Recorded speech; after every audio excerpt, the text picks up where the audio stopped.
guys! Wow, this is the first time you're gonna be seeing my face and hearing my voice. Anyway, so today's video is gonna be me just blabbing about art stuff for the entire video. So if you're into that, enjoy, and if not, enjoy. So the first thing I want to show you guys today are these. So these are the graphite pencils that I bought. These two are just regular graphite pencils in B and H. What I'm really excited about are these. These are from the same brand, but they're monolith. And by monolith, I mean they're a solid graphite pencil. Like, there's no wood. It's solid graphite, as you can see there. But it's not like the graphite blocks that you can get most of the time, the ones that get your hands really dirty. These ones still look like a pencil. They still have that outer covering, but I don't know if you guys can see. It's a solid block of graphite. Look at that. So these ones come in HB, 2B, 4B, 6B, 8B, and 9B. And they also come with an eraser. I didn't necessarily have to get the monolith ones, but let's be honest, compared to these guys, these look just like regular pencils. But these, they look so much more professional. Like, wow, look at that. I hope I don't regret this. Okay, so this is the HB one.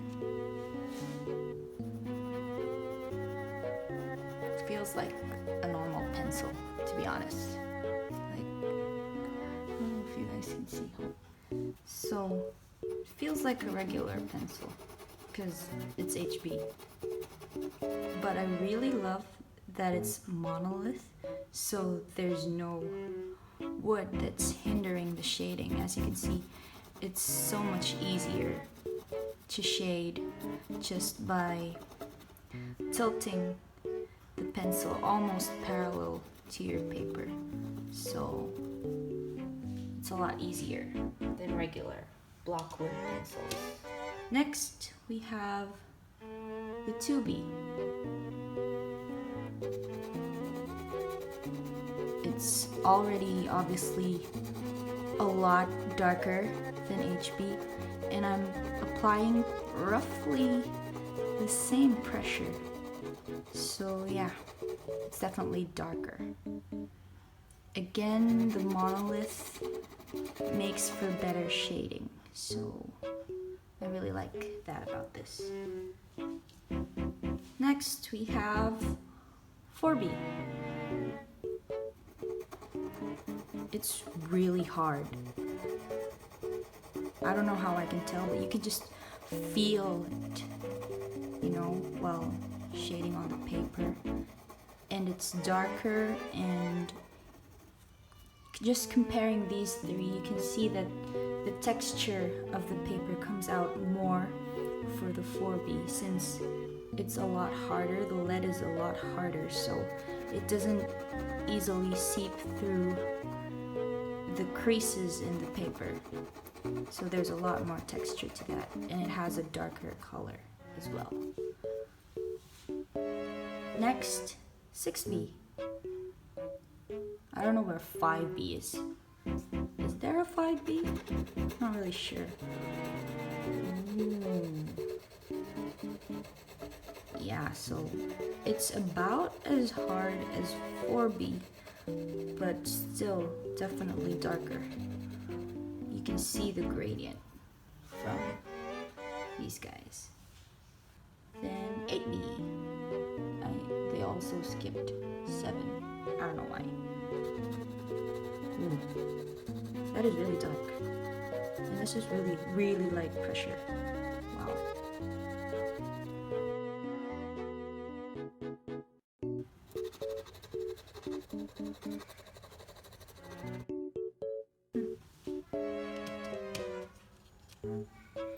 Next is 9B. I was expecting them to go 10B, but oh well. I don't really see much difference between 8B and 9B. Maybe that's why they did the skip counting for the first few shades. But yeah, you can see the gradient.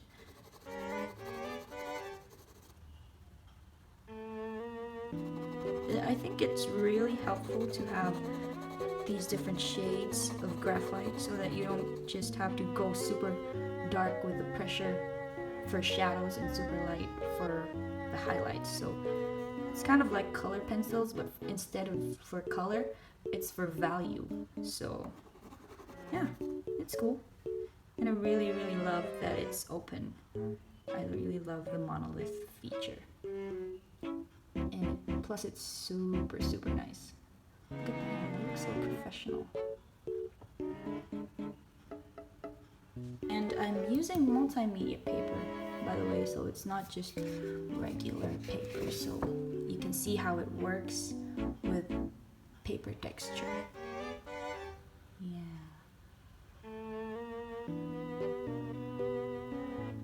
But it's not as dark, like it's not as black as you would get with charcoal, though. Like, hold on. Let me get the lightest shade that I have of charcoal. So let's see. Yeah.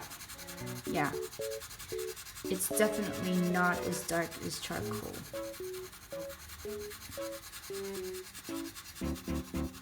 And you can see here that the charcoal shade is black, while the graphite shades are all just various types of gray. So I think I would mix these guys together for some artwork soon.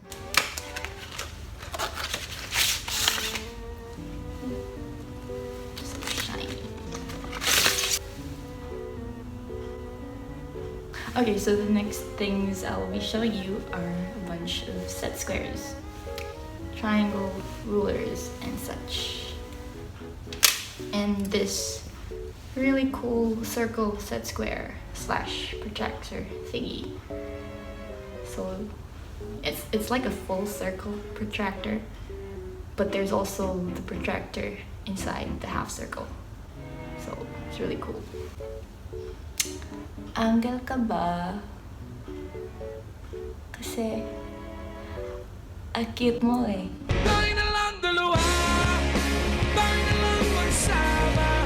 Ew. Protractor ka ba? Kasi para kang anghel galing sa langit. Tumingin sa aking mata. Ayun, sumalo.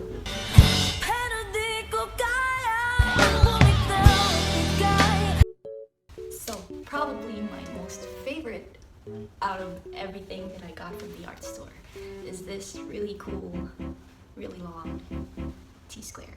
And I know it doesn't look like a T-square, but the cool thing about it is this. I hope you guys can see. You can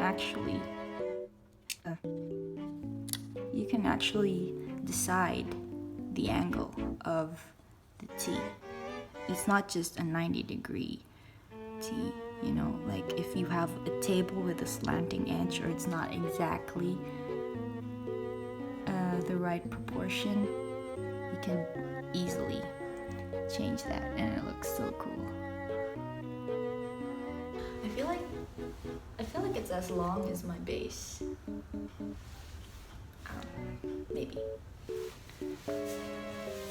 Oh my gosh, it is. No, not exactly, but like roughly, you know.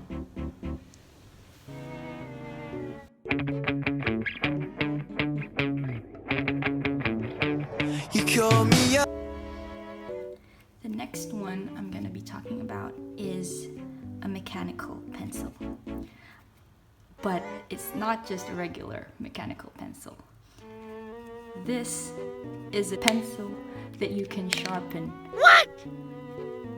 I don't know about you guys, but this is the first time that I've ever heard of such a mechanical pencil. I always thought that the point of having a mechanical pencil was that you didn't have to sharpen it. But yeah, I don't know. Let's see. Ooh, this looks really cool. So this is the rOtring Rapid Pro 2mm full metal black cushion lead mechanical pencil. Wow, this is so cool.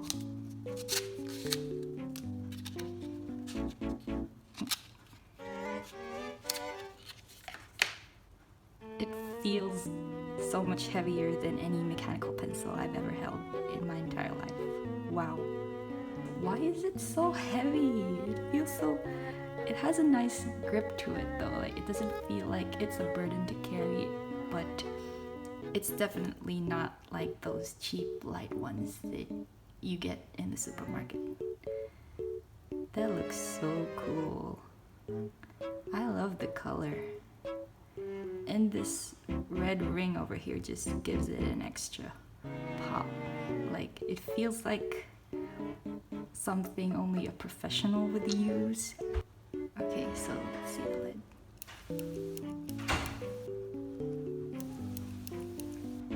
So it's really thick.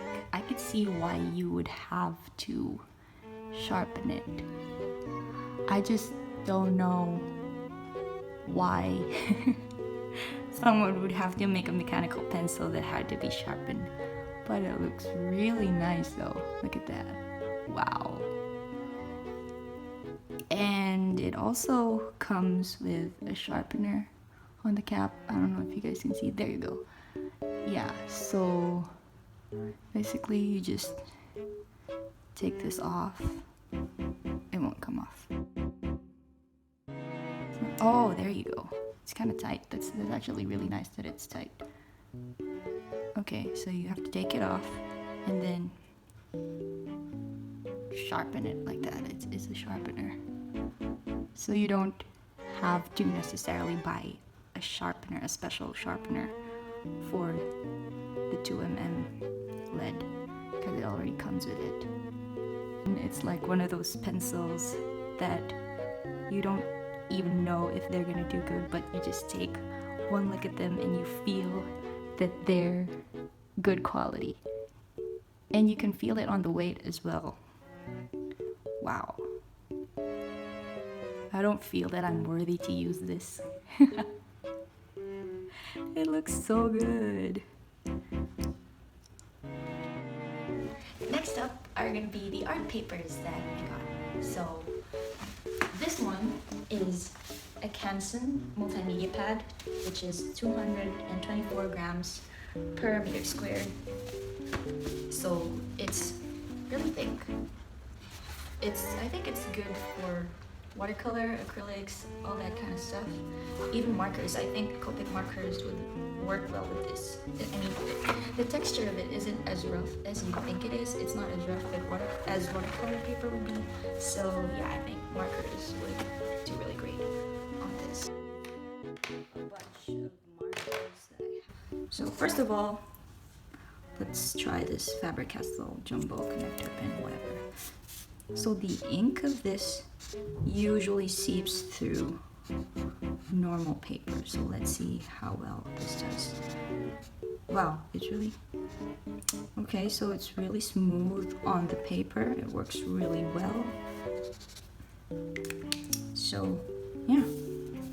I feel like it works smoother on this than with normal paper.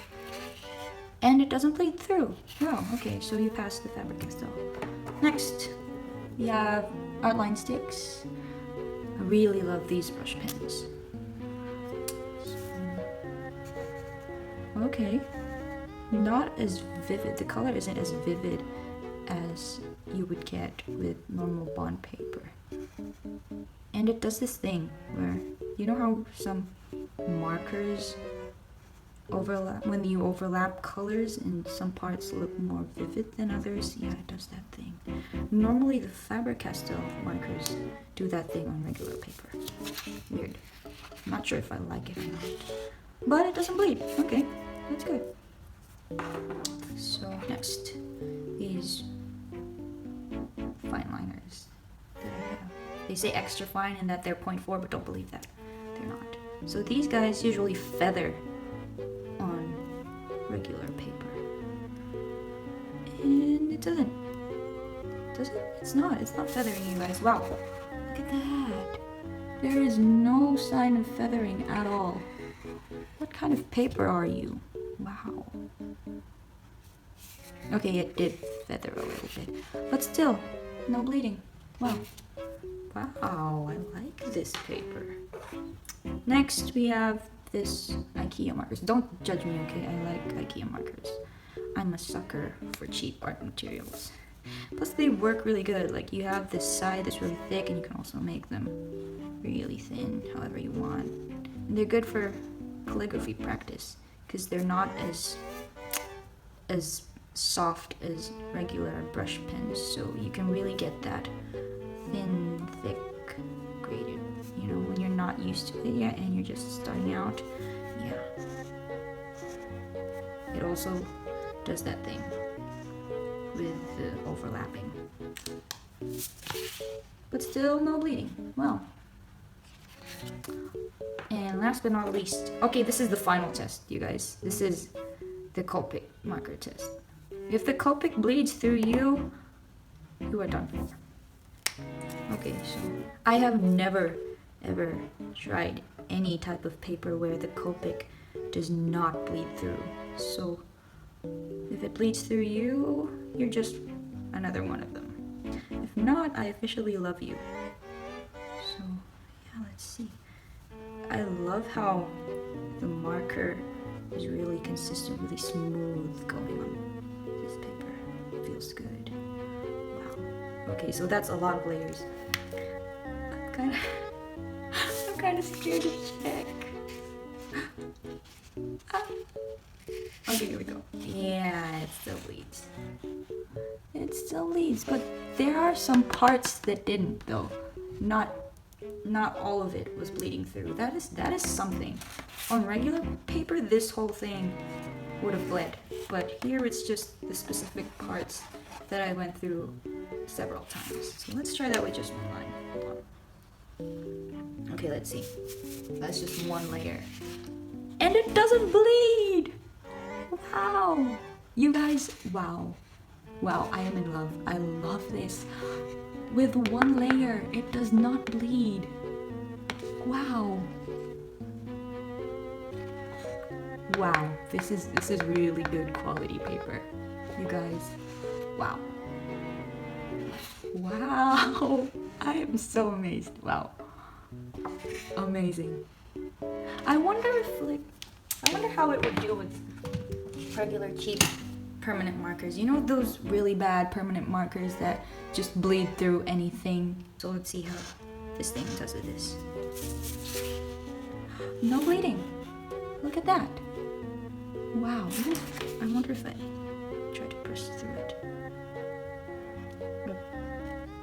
It's feathering a bit. Yeah. Oh yeah, it bled through. Okay, so there's still no escaping permanent markers. But still, one layer of Copic and nothing bled through. Wow, that is really good. That is really good. I don't want to try watercolor with this. Should I? Yeah, okay, I'm gonna try.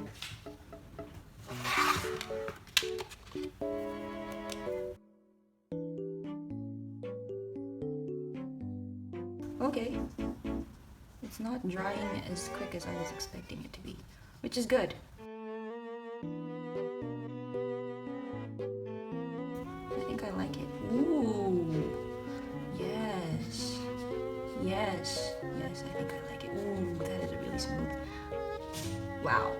Okay. Lead on lead works. No bleeding of water. Water does not bleed through, guys. Wow. I officially love this paper now. I refuse to use anything different. The next one is this. It's still from Canson. It's 70 grams per meter squared. So it's really thin. It's actually tracing paper, but it's really thick for tracing paper. You wouldn't think tracing paper would be this thick. It's like regular paper, but it's transparent. See through it. You can even see my face from behind it, and I'm not even sticking it on the face at all. Like there's a few millimeters difference, and you can see through it. So I think it's really cool. Plus the packaging is really, like the layout of the pad is really nice.